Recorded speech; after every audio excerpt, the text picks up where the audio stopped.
갈라디아서 강의 두 번째, 다른 복음은 없나니라는 제목으로 여러분과 함께 갈라디아서 1장 6절로 10절까지 말씀을 생각해 보겠습니다. 다른 복음은 없습니다. 갈라디아서 1장 6절입니다. 그리스도의 은혜로 너희를 부르신 이를 이같이 속히 떠나 다른 복음 좇는 것을 내가 이상히 여기노라. 예수님만이 복음입니다. 여러분은 오직 예수를 통해서만 하나님께 구원을 얻었습니다. 은혜의 선물을 받은 것이죠. 하나님은 여러분을 오직 주 예수 그리스도만을 통해서 영원히 죽을 죄에서 하나님의 자녀로 건져주셨습니다. 로마서 4장 17절입니다. 기록된 바 내가 너를 많은 민족의 조상으로 세웠다 하심과 같으니 그가 믿은 바 하나님은 죽은 자를 살리시며 없는 것을 있는 것으로 부르시는 이시니라. 하나님은 구약시대에 이스라엘 백성을 율법을 통해서 주의 백성으로 부르셨습니다. 그러나 신약시대를 사는 저와 여러분은 오직 주 예수 그리스도를 통하여 하나님의 백성, 하나님의 자녀가 됩니다. 왜냐하면 예수님께서 십자가에서 인류의 죄를 대속하시기 위해 직접 온전한 희생제물이 되어 주셨기 때문입니다. 그리고 그 결과로 대속의 은혜를 저와 여러분에게 주셨기 때문입니다. 주님은 누구든지 예수님을 구원자로 믿으면 영생을 주시겠다고 약속하셨습니다. 예수님은 하나님의 공의를 만족하시기 위해서 구약 율법을 온전히 성취하셨습니다. 인간으로 율법의 부분이나 특정한 지침만을 자신이 취사 선택해서 지키신 것이 아닙니다. 예수님은 참 인간으로 하나님이 의의 조건으로 제정하신 모든 율법을 하나도 빠짐없이 온전히 성취하셨습니다. 이런 이유로 예수님은 새 언약의 성취자가 되셨지요. 예수님은 율법의 제정자이실 뿐만 아니라 성취자이십니다. 예수님은 참 하나님이시요 참 사람으로 당신의 생애에서 그리고 십자가에서 하나님의 공의와 사랑을 온전히 순종하셨습니다. 예수님은 죄인된 저와 여러분에게 하나님의 은혜를 베푸시기 위해서 친히 은혜의 사람으로 슬픔을 대신 당한 사람으로 하나님과 죄인 사이에서 화목제물이 되셨습니다. 이 겸손하신 예수님께서 자신의 성품과 자신의 생애와 자신의 말과 자신의 생각과 오감을 통하여 은혜의 복음을 우리 인간들에게 선물해 주셨습니다. 주님을 믿는 자는 은혜의 복음을 선물로 받은 것입니다. 그런데 바울이 개척했던 갈라디아 남부 지역 교회들에게 다른 복음을 가르치는 이단들 그리고 내부에서 일어난 거짓 교사들이 있었습니다. 이들은 교인들과 친해진 다음에 사도들이 가르친 복음 외에 다른 복음을 가르쳤습니다. 그것 때문에 바울은 그들의 사악한 행위를 다른 복음을 전하는 자들이라고 무려 이 1장 6절로 10절 사이에 4번이나 강조하고 있습니다. 외부적으로 드러난 이단과 사이비들이 있었습니다. 그것뿐만 아니라 교회 안에서 유대파 그리스도인으로 있던 사람들이 율법주의를 내세워서 예수님의 온전한 구원 외에 다른 무엇을 첨가했던 것이죠. 먼저 초대교회는 사도들의 복음을 기초로 교회를 세워가는 시기였습니다. 외부적으로 박해와 핍박이 끊이지 않았습니다. 그런 가운데 거짓 전도자들은 구약 성경의 율법을 잘못된 논리로 가르쳤습니다. 그들은 그리스도인들이 믿음의 조상 아브라함의 후손이 되기 위해서 행해야 할 몇 가지 예식이 있다라고 가르쳤던 것이죠. 그들은 아브라함이 하나님과 언약을 맺고 할례 받은 그 예를 자신들도 행해야 한다라고 가르쳤습니다. 그리고 한 걸음 더 나아가서 믿음의 형제들도 언약의 할례를 행하고 그리고 그 결과 진정한 아브라함의 후손이 된다라고 주장했던 것이죠.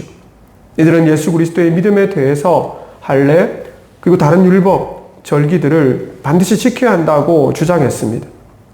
이단과 사이비들이 던진 두 가지 질문이 있습니다. 그것은 누가 아브라함의 후손이 될 수 있는가? 그리고 어떻게 아브라함의 후손이 될 수 있는가입니다. 근데 이들은 틀린 논리, 잘못된 대답을 이 갈라디아 교회에게 주었습니다. 어디 그 영향력이 거기만 미쳤을까요? 소아시아 전역, 심지어는 예루살렘 교회에게도 이 나쁜 영향력들이 파급되었습니다. 하나님과 아브라함이 언약을 맺을 때 하나님은 아브라함에게 율법을 아직 주시지 않았습니다. 율법이라고 하는 것은 이스라엘이 가나안 입성을 앞두고 시내산에서 그리고 모압에서 주신 언약입니다. 하나님은 아브라함에게 할례 받아야 구원에 이른다라고 말씀하시지 않았습니다. 하나님은 아브라함의 믿음을 오히려 의로 여기셨다라고 창세기 15장 6절이 선언하고 있습니다. 하나님은 구약 시대에도 주의 백성이 구원에 이르는 오직 한 가지 조건은 오직 믿음임을 강조하셨습니다. 아브라함은 하나님과 맺은 언약에 순종하는 조건으로 할례를 행했던 것이지요. 할례는 순종의 표현이었지 구원을 위한 조건이 아니었습니다. 그것은 아브라함이 아들 이삭을 제물로 바치라는 하나님의 명령에 순종한 장면과도 일맥상통합니다. 아브라함과 이삭은 말없이 하나님의 명령에 순종했습니다. 하나님의 전능하심을 믿었고 하나님의 언약을 아브라함은 그 누구보다 신뢰했던 것이지요. 아브라함은 자신의 믿음도 하나님이 주신 선물이라 여겼습니다. 하나님이 약속하셨기 때문에 자신이 믿음의 조상이 되었고 아들 이삭도 받았다라고 순종했으며 기뻐했던 것이죠. 사랑하는 여러분, 오직 그리스도 예수만을 믿음으로 구원 얻는 것은 갚을 수 없는 은혜입니다. 예수님은 인류에게 구원의 선물을 주시기 위해서 목숨을 희생하셨습니다. 죄인인 우리 중 그 어떤 사람도 십자가를 대신진다고 해서 다른 누군가를 위해 구원을 대신에 전달해 줄 수는 없습니다. 오직 참 하나님이시요 참 인간이신 예수 그리스도를 통해서만 온전한 되속은 성취되었습니다. 그런데 예수의 십자가 복음 외에 다른 복음을 더하려는 시도가 그때도 있었고 지금도 있다는 것을 기억하시길 바랍니다. 그것은 위험하고 잘못된 발상이요 교리까지 되는 것이죠. 순금과 이물질을 혼합해서 순금이라고 속여 파는 보석상들과 무엇이 다를 바 있겠습니까? 바울은 그의 대적들을 향해서 요란케 하는 자들이라고 비난했습니다. 이 헬라어 타라소는 이 미혹해 한다라는 뜻과 같이 쓰였습니다. 다시 말하면 은혜의 복음에 다른 복음을 혼합해서 사용했던 이 율법주의자들, 유대주의 율법주의자들에 대한 경고였던 것이죠. 그들이 주장했던 바는 바로 공로주의였습니다. 자신들이 구원을 얻는 데에 율법을 행했다라는 그 공로를 인정받고 싶었던 것이죠. 여러분, 그러므로 다른 복음을 지금도 주의해야 할 줄로 믿습니다. 그런데 안타깝게도 현대 교회들 속에 다른 복음이 심심치 않게 전해지고 있습니다. 개혁교회가 태동할 때에 로마 카톨릭이 가르치고 있던 여러 가지 주장들을 향해서 저항했습니다. 그것은 캐톨릭 교회가 교황주의, 그리고 그로 인한 교권주의, 성례준주의, 율법주의를 주장했던 것이죠. 이것을 행해야지 평신도에게 구원이 있다라고 캐톨릭의 사제들은 가르쳤습니다. 그러나 개혁교회의 모습은 이미 초대교회 속에 있었다는 것을 기억할 필요가 있습니다. 개혁교회는 초대교회의 본을 따라서 직분과 그리고 그로 인한 섬김, 말씀 사랑, 이것을 실천하려고 했던 것이죠. 문제는 현대교회들이 말로는 초대교회로 돌아가자라고 주장합니다. 선포합니다. 하지만 잘못된 지점을 찾아가서 마치 그것이 교회의 갱신인 양 외쳐대는 모습을 자주 보게 됩니다. 중세 캐톨릭 교회가 가지고 있었던 예전주의, 교권주의, 율법주의를 마치 초대교회의 모습으로 착각하고 있다는 것이죠. 그렇게 된 이유 중에 하나는 개혁교회, 현대교회들이 말씀의 본질보다 비본질적인 요소들을 강조하면서부터 어긋나 버렸던 것이죠. 교회는 율법을 주장하지 않습니다. 근래에 들어서는 율법에 대한 강조점이 많이 약화되었습니다. 그런데 다른 경건을 위해서 부수적인 요소들을 교회에서 주장하기 시작했습니다. 그러다 보니 성경을 공부하는 것보다, 그리고 성경을 통해서 자신의 성품을 가꾸는 것보다 다른 외적인 요소들을 더욱더 강조하게 되었지요. 은사를 체험한다든지, 선교나 긍휼을 베푼다든지, 구제하고 사회봉사에 치중한다든지, 그것이 마치 복음과 동일하다라고 사람들이 생각하게 되었다는 것이죠. 그런 성향을 행하는 것, 그것은 마땅히 교회가 행해야 합니다. 하지만 신자들에게 우선적으로 필요한 것은 그리스도를 사랑하고 그리스도가 자신을 변화시키는 주체이심을 믿고 순종하는 믿음입니다. 그것이 목회자들이 행하는 성경 강해나 교리 확립을 위해서 꾸준하게 행하는 훈련들을 통해서 신자들의 영혼까지 깊숙이 파고들어야 한다는 것이죠. 근데 그 신앙훈련의 본질이 희박해지자 이단과 사입이, 교회에서 일어난 거짓 교사들이 교묘하게 이 복음을 변질해 버렸던 것이죠. 이단과 사입이들은, 그리고 거짓 교사들은 다 같이 예수 믿는데 당신들과 뭐가 다르냐라고 항의하기도 합니다. 여러분, 그 구분을 잘 해내지 못할 수도 있습니다. 그러나 생각해 보십시오. 예수보다도 전파하는 특정한 목회자, 그리고 또한 이단과 사이비를 만들었던 교주가 우선시된다. 그렇다면 그것은 이단이나 거짓된 가르침이 분명할 것입니다. 어떤 모습들을 통해서 다른 이 복음이 교회를 주도하고 있는지 몇 가지 더 살펴보기를 원합니다. 먼저 교회가 하나님 앞에 나아가기 위해서 그리스도 외에 다른 무엇인가 덧붙이는 여러 시도를 지금도 행하고 있습니다. 이를 간단히 말하면 구원의 공로주의라 할 수 있습니다. 주님이 주신 구원의 근거나 이유를 예수님이 아니라 신자 자신에게서, 그리고 교회가 행하는 사역들 속에서, 더 나아가 그 교회를 지도하고 있는 리더에게 공로를 돌리려고 하는 여러 가지 시도가 있다는 것이죠. 마틴 루터는 갈라디아 주석에서 이렇게 이야기합니다. 신자가 얻은 의와 공로로 세운 의, 이 둘 사이에 중간은 없다. 신자가 얻은 의를 대체할 만한 것은 공로로 세운 의뿐이다. 그리스도의 공로를 의뢰하지 않는다면 결국 나 자신의 공로를 의지하는 것이다. 개혁교회가 캐톨릭 교회를 향해 저항했던 것, 그것은 쉬운 걸음이 아니었습니다. 개혁교회는 오직 성경, 이 슬로건을 맨 먼저 외쳤습니다. 무엇 때문에 그랬습니까? 성경 속에 교회가 가야 할 길, 교회가 어떤 존재해야 하는지, 어떻게 행해야 하는지 명확히 나와 있기 때문이죠. 거센 저항이 캐톨릭 내부에서 일어났습니다만 그 저항을 뚫고 개혁교회는 계속해서 확장했던 것이죠. 그럼 처음부터 순항했을까요? 그렇지 않다는 것을 교회사가 우리에게 알려주고 있습니다. 존 폭스가 지은 순교사 열전에 잉글랜드에서 일어났던 종교개혁자들의 순교 이야기가 한 장면 나오고 있습니다. 중세시대 잉글랜드에서 최초의 여왕이 등장한 시기가 있습니다. 1553년 에드워즈, 곧 잉글랜드의 왕이 죽자 그의 자매였던 메리가 여왕으로 등극을 하게 됩니다. 그녀의 나이는 37세였습니다. 근데 이 메리는 독실한 캐톨릭 신자였습니다. 당시에 잉글랜드는 종교개혁을 통해서 국교회를 만들고 개신교의 길을 가고 있었죠. 근데 이 메리가 등극하자 말자 캐톨릭을 국교화시키기를 어떻게 원했습니다. 그것을 위해서 그녀는 스페인에 있었던 펠리페 2세, 즉 다시 말하면 자신보다 11살 연하였던 이 왕자와 정략 결혼을 하려고 했던 것이죠.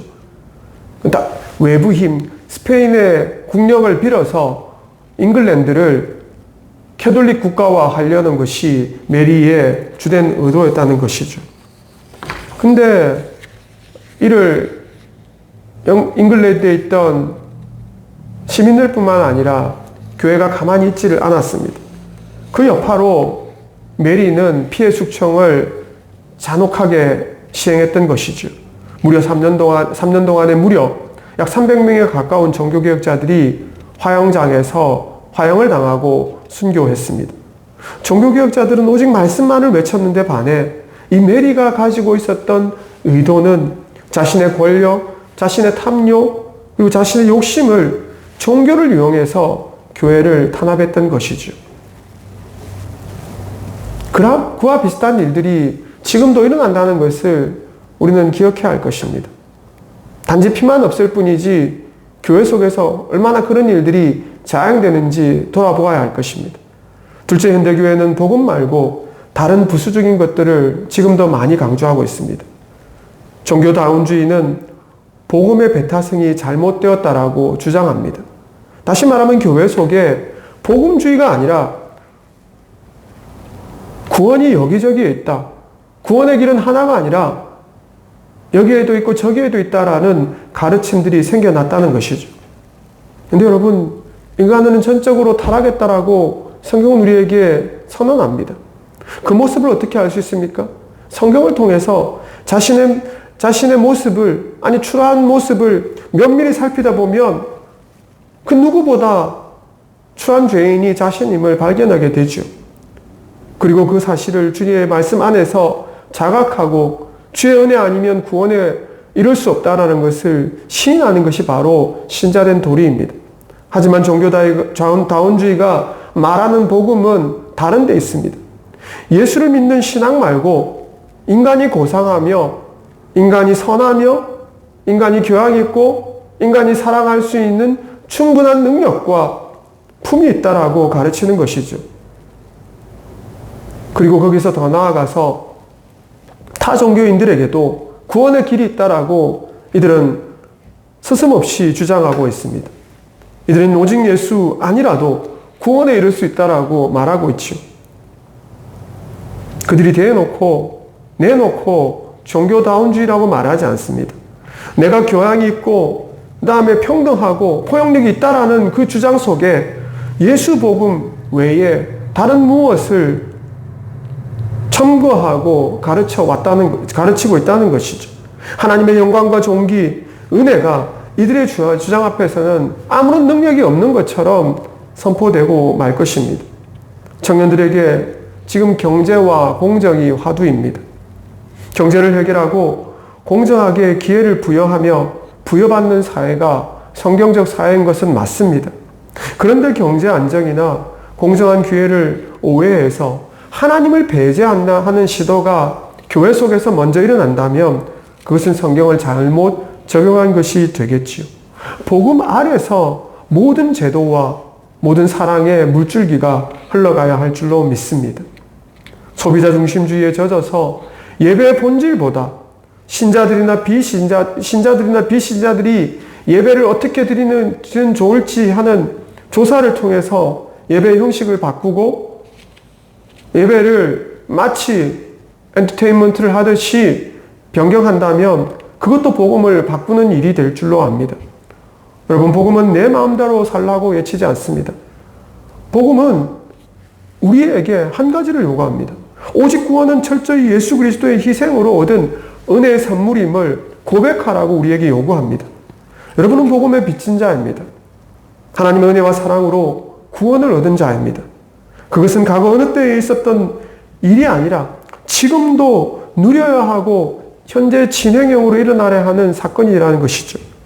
우리가 주님께 구원을 얻었기 때문에 주의 말씀을 사랑하는 일, 그 가운데 명령하신 사랑의 원리를 실천하는 일, 이것이 과거뿐만 아니라 지금도 일어나야 하는 일입니다.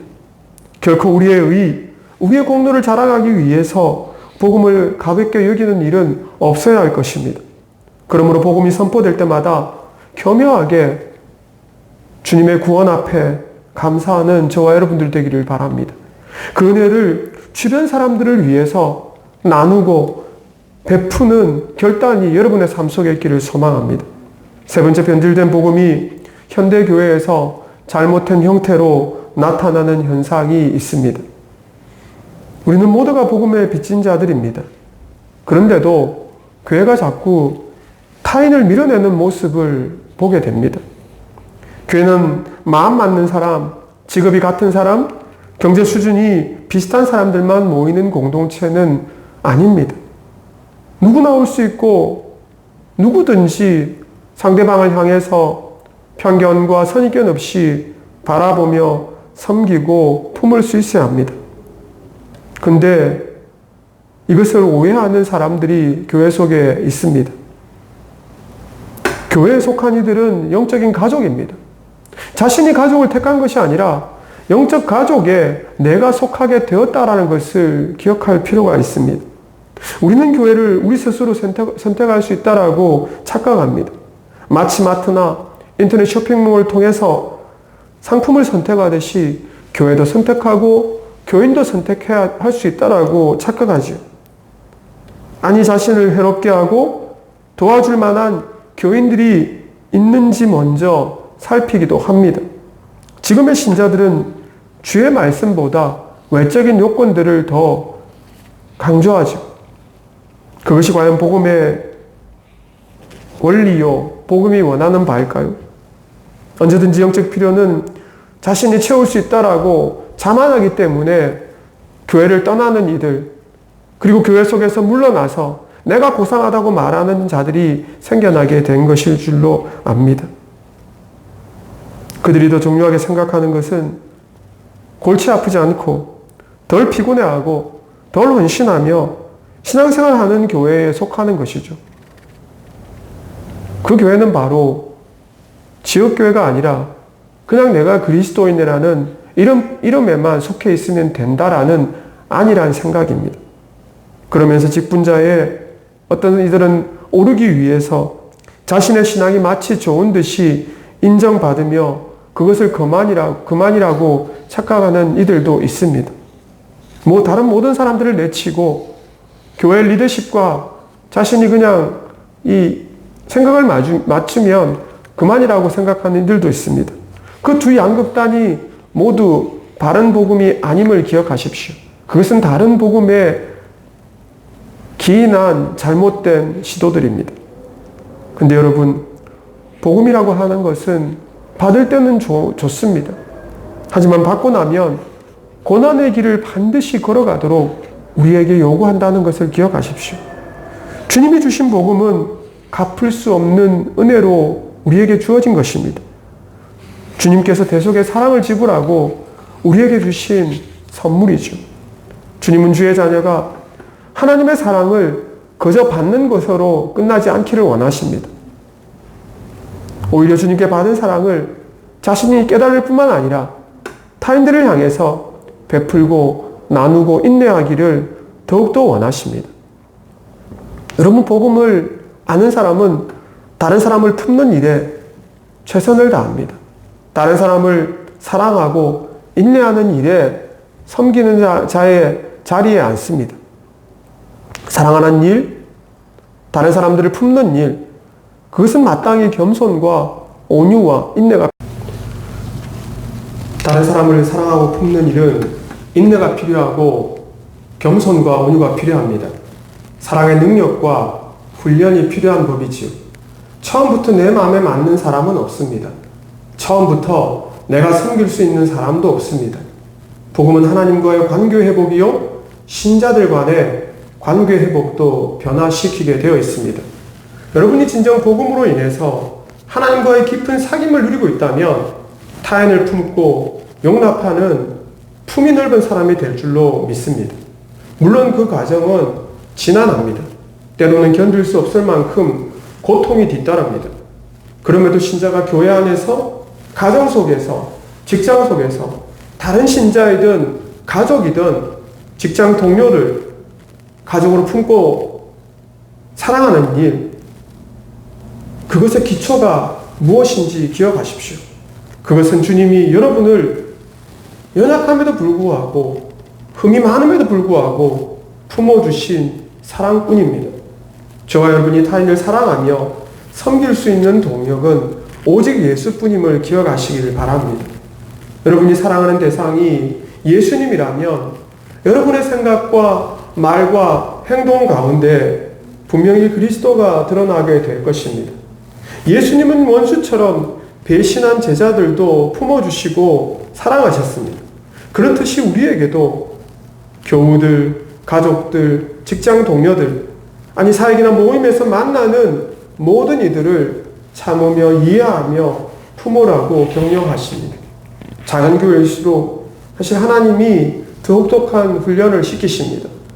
이 훈련을 통과하며 여러분 자신을 통해서 무엇을 보십니까? 내가 저 사람보다 낫다, 그런 마음을 먼저 보시나요? 그것보다는 여러분의 모습 속에 추함이 있고 성급함이 있고 교만함이 있고 사랑 없음이 더 많다는 것을 보셔야 합니다. 상대적인 것이 아니라, 아니 내 안에 사랑이 없다는 것을 여러분 하나님 앞에서 울고 토하셔야 합니다. 그 이면에 하나님께서 베푸신 갚을 수 없는 은혜가 여러분 가운데 있다는 것을 기억하십시오. 그래야지 우리는 감사하며 기뻐하며 다른 사람들을 향해서 사랑할 수 있습니다. 도처에 난무하는 다른 복음 사이에서 오직 은혜의 복음만을 붙드는 저와 여러분들이 되기를 소망합니다. 여러분이 힘써 교우들과 교회들을 섬기고 사랑하면서도 오직 주의 은혜로 감사할 수 있는 고백의 동력은 예수뿐임을 기억하십시오. 갈라디아서 1장 8절로 9절입니다. 그러나 우리나 혹 하늘로부터 온 천사라도 우리가 너희에게 전한 복음 외에 다른 복음을 전하면 저주를 받을지어다. 우리가 전에 말하였거니와 내가 지금 다시 말하노니 만일 누구든지 너희의 받은 것 외에 다른 복음을 전하면 저주를 받을지어다. 여러분, 다른 복음은 없습니다. 다른 복음은 여러분 속에서 나오지 말아야 합니다. 오히려 바른 복음만이 여러분에게서 흘러넘치기를 소망합니다. 그리고 은혜의 복음을 믿고 순종하는 우리 교우들이 되기를 소망합니다. 갈라디아서 1장 10절입니다. 이제 내가 사람들에게 좋게 하랴? 하나님께 좋게 하랴? 사람들에게 기쁨을 구하랴? 내가 지금까지 사람의 기쁨을 구하는 것이었더라면 그리스도의 종이 아니니라. 여러분, 복음을 전하는 일은 사람의 비위를 맞추는 것이 아닙니다. 하나님은 죄인들의 회개를 위해서 때로는 책망하시고 경고도 하시고 징계도 하셨습니다. 여러분이 주님을 사랑한다면 말씀 앞에 여러분 자신을 매일 세우셔야 합니다. 말씀을 지키지 못했을 때 주 앞에 징계도 달게 받으셔야 합니다. 여러분이 진리를 사랑하는지 그렇지 않은지가 여러분의 삶을 판가름할 것입니다. 진리를 사랑하는 이들이 지금 어느 시대보다 적은 시대입니다. 때에 우리는 살아가고 있습니다. 그럼에도 주께서 더함계를 통해서 이 진리를 선포하며 행하도록 주님이 요구하시는 줄로 믿습니다. 교회 속에서 여러분이 교우들을 용납하는 훈련이 복음을 믿고 복음의 은혜와 능력을 믿는 교우들의 결단임을 기억하십시오. 교회 속에서 내 옆에 있는 작은 자, 아니 나같이 작은 자를 주께서 품어주신 그 사랑을 기억하는 데부터 주께서 역사하심을 기억하시기를 소망합니다. 여러분의 기질대로, 여러분의 습관대로, 여러분의 고집대로 타인을 예단하지 마십시오. 오직 은혜의 복음 앞에 여러분 자신을 먼저 세우시기를 소망합니다. 여러분 자신을 점검하며 말씀 앞에서 날마다 교정받으시기를 여러분 권면합니다. 그럴 때에 여러분을 주께서 사랑하셔서 주님을 닮은 제자로 복음의 능력과 복음의 빚진 자로 이 시대 속에서 여러분을 사용해 주실 줄로 믿습니다. 다음교회를 통해서 선포되는 이 복음을 통하여서 주께서 구원을, 위로가 필요하고 일어설 용기가 필요하고 주의 사랑이 필요한 사람들에게 이 다음교회를 사용해 주실 줄로 믿습니다. 그 은혜가 여러분 가정의 달, 특별히 어린이날, 어버이주일을 맞이하는 이번 한 주간에 가정과 직장과 교회 속에서 풍성이 넘쳐나기를 소망합니다.